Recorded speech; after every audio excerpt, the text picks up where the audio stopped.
Ang ICI itinangging nakipag-partner sa Task Force Kasanag International sa flood control investigation. Brigada G. Goboy, Custodio, i-brigada mo! Live report!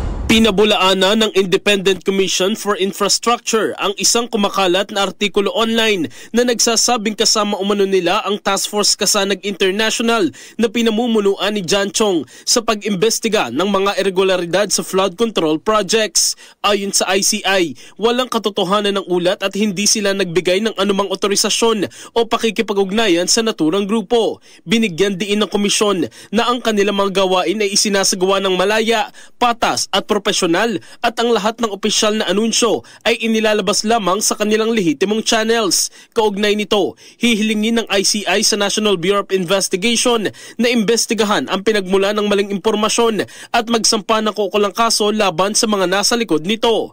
Muling pinaalalahanan ng ICI ang publiko na magtiwala lamang sa kanilang mga opisyal na pahayag at beripikadong press releases. In the heart of changing lives, ako si Brigada Jigo Custodio ng 105.1 Brigada News of Manila, the Music News Authority. Ang bahaging ito ay hatid sa atin ng Mom's Love ES1 Capsule. Simulang tuparin ang pangarap ng iyong anak. And starting now,